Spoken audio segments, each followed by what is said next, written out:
did the same thing again. Give me your laptop. I have an idea.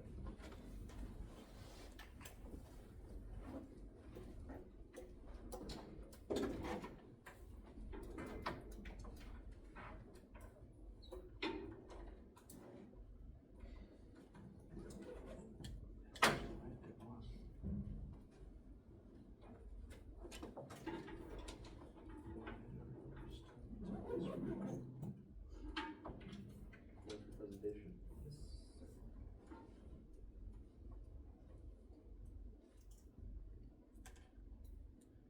Thank you.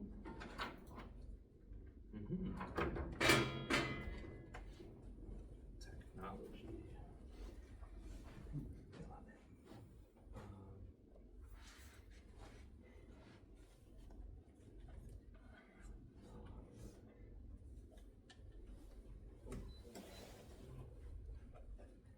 Okay, stand by. You can take a seat again if you want. You're not taking up there all the time. You should probably squat in the leather chair too. Now it's reminding me of something, I don't know what. You know what? Here's a quick 1-minute persuasive speech on why we should stop relying on technology as much. Because of stuff like this. Right? No, think about it though. Like some of the movies like Y2K. Think about Y2K, right? Back in 1999, everyone thought the computers were all going to just fry out because there was no code that was going to switch the calendar dates to 2000, right? We're just too over reliant on technology.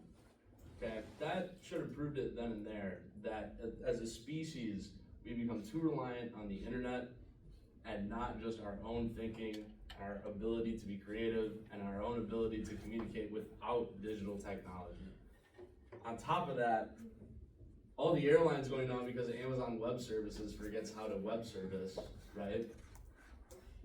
Too reliant on just a couple different software services to actually function as a society. Stop relying on technology. All right. Touch grass. I downgraded my phone to a flip phone, do the same. Honestly, what's your source now? My source is me. Yeah, but is that a scholarly journal article? I didn't catch your author date title. Being smart, dude. Sorry guys. Give me a 0. Nice one. Okay, I think I've got it now. I just need to put the clicker into your laptop now.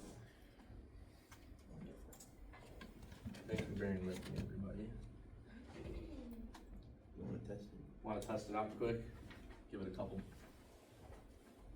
Oh boy. We're good. Oh, perfect. Guys, I thought you were we're here. We are so bad. Alright, yes, we are so bad. Okay. Good morning.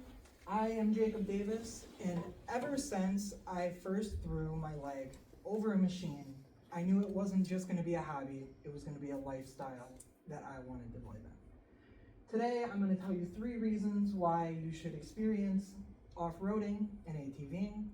And while I know it's not for everybody, because not everybody likes to get waist deep in mud and grit, something I love to do since I was little. Speaking of when I was little, I grew up riding. This is my first bike, first ever crash, second bike, and as I got older, I grew into new bikes. Third, fourth, and this is my current bike, which I outright bought with my own money. I'm officially broke.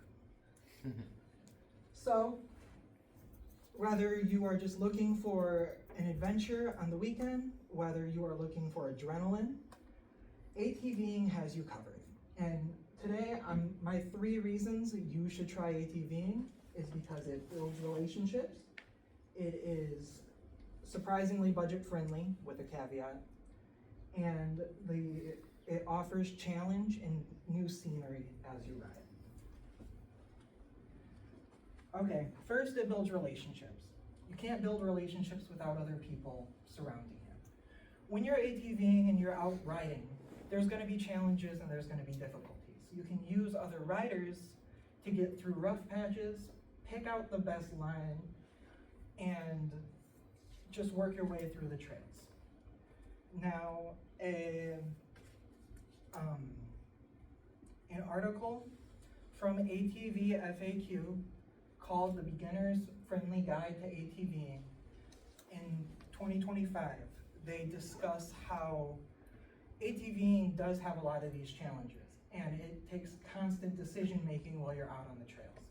And this can be hard to new riders or even younger riders while you're out riding. This is why it's important to have an adult or somebody who is more experienced than you out with you while you ride. So the memories you make while you're communicating and talking to each other will turn into stories around the campfire or in the car, or even here with you guys while I'm up here talking. These are important because it is how we communicate with each other. Whether it was something amusing you saw on the trail or you saw your buddy wreck, it's something you can talk about to other people. In 2022, Charles Peng and others wrote an article called "What is Generational Storytelling?" And in this article, they talk about how telling stories to each other, especially from younger to older or older to younger, will result in both connection and empathy on both sides. This, while they were talking about a cultural situation, this transfers directly into four-wheeling and ATVing, because you will go do something and then you're going to talk about it to your friends. So ATVing can be expensive, and I'm not telling you to go and buy a brand new machine, because as you can see, they will cost you, with this one being about $15,000.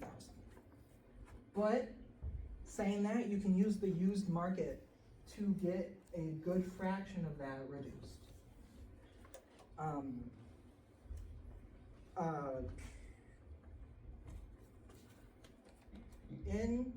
In 2020, Salven wrote the article, The Auto Buyer's Guide. In this guide, they talk about how people love using a used market over buying new for the decreased prices, the lessened depreciation rate, which is traditionally 30 to 70% when you buy a new machine or buy a new car and take it off the lot.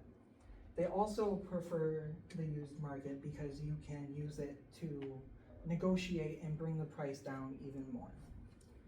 Personally, I brought my price down by $300 or $400 when I bought mine, which I was pretty excited about. Furthermore, you can save money by doing your own maintenance and buying quality parts. You can save money on labor by learning basic maintenance to your machine.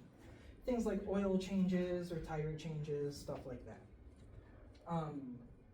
In 2020, Q9 Power Sports wrote an expert's advice for do-it-yourself machines.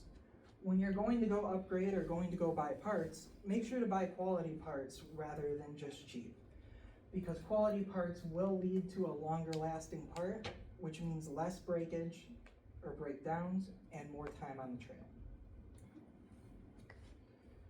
So,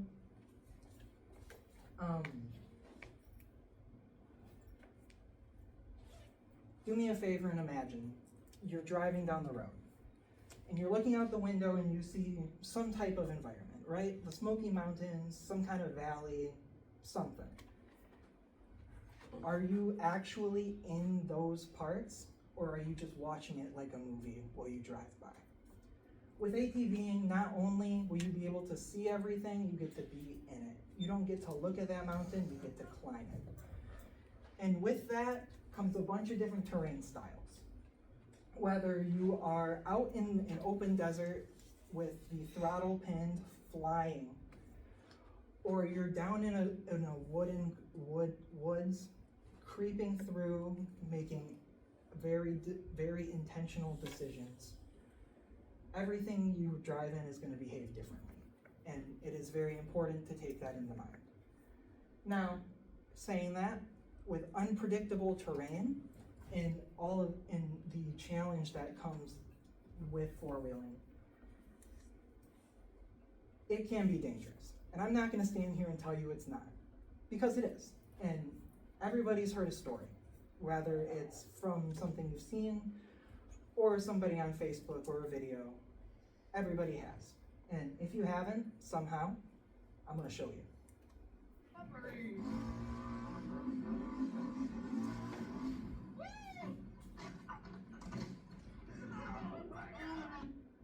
I'd like to remind you guys that that machine is 800 pounds. And on the off chance that it landed on him, he probably would have died. But there's a caveat to this. While ATVing is dangerous, we can greatly reduce the risk through things like safety equipment, smart decision making, and unlike what he did, non-reckless driving.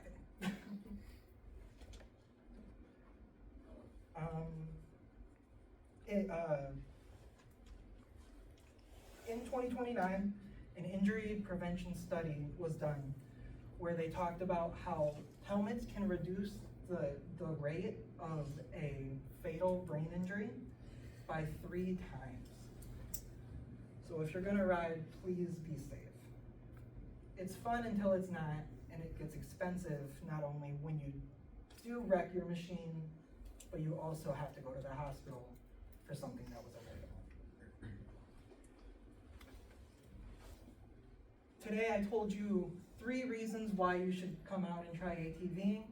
I told you how it strengthens relationships. I told you how it is surprisingly budget friendly. And I told you about the challenge in the scenery. Now, if you actually want to try it and give it a shot, there's a variety of parks around here, but the one that I chose to bring to your guys' attention is Derrycuse. It is 15 miles outside of the Wisconsin Dells, which I feel like a good chunk of you guys would know where that is. It is a very beginner-friendly park, and all around, it's just a fun experience. Here are here's some more about the park and the prices that they have for the days. Be safe, hit the trails, and go make memories.